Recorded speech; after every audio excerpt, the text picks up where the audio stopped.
Part 1. Succeeding. Passionate curiosity. Imagine 100 people working in a large company. They're roughly the same age, around 35. They're all vice presidents and share many of the same qualities that got them where they are. They're smart, collegial, and hard-working. They consider themselves team players. They have positive attitudes, and they're good communicators. They're conscientious about their jobs. They have integrity. If everyone shares these qualities, what is going to determine who gets the next promotion? Who is going to move up not just one level, but the one after that and the one after that? As they move up near the peak of their companies and the ranks thin out, the competition for the top spots is even tougher. Who will land the jobs that report directly to the CEO? What will set them apart from the crowd? When it's time for the CEO to move on, who will get the nod from the board to move into the corner office? In other words, what does it take to lead an organization, whether it's an athletic team, a nonprofit, a startup, or a multinational corporation? What, at the end of the day, are the keys, the X factors, to achieving the highest levels of success? Interviews with CEOs and other leading executives point to 5 essentials for success, qualities that most of the CEOs share and which they look for in others when they hire. The good news? These keys to success are not genetic. It's not as if you have to be tall or left-handed. You don't have to be born into the kind of family that has you swinging a golf club or playing chess not long after you're out of diapers. These qualities are developed through attitude, habit, and discipline, factors that are within everyone's control. They will make you stand out in any setting or organization. They will make you a better employee, manager, and leader. They will lift the trajectory of your career and speed your progress along it.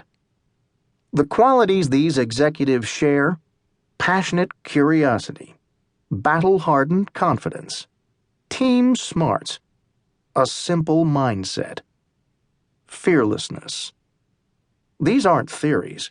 They come from decades of collective experience of top executives who have shared their perspectives and stories about their own rise through the ranks and why they promote some executives over others in their organizations. Each of these qualities is important and multifaceted enough to have a chapter of its own, starting with passionate curiosity. Many successful CEOs are passionately curious people. It is a side of them rarely seen in the media and in investor meetings, and there is a reason for that. In business, CEOs are supposed to project calm confidence and breezy authority as they take an audience through presentations filled with charts predicting steady gains in revenue and profit. Certainty is the game face they wear. They are paid to have answers, to see around corners, and to have a firm grasp of the competitive landscape. When they are right, their pictures appear on the covers of glossy business magazines. The message is they've got it figured out. They've cracked the code. But get them away from these familiar scripts and settings and ask them instead about important lessons they've learned over the course of their lives, how they lead and manage day to day, and a different side emerges. They wrestle with tough issues. They share stories about failures and doubts and mistakes. They ask big-picture questions.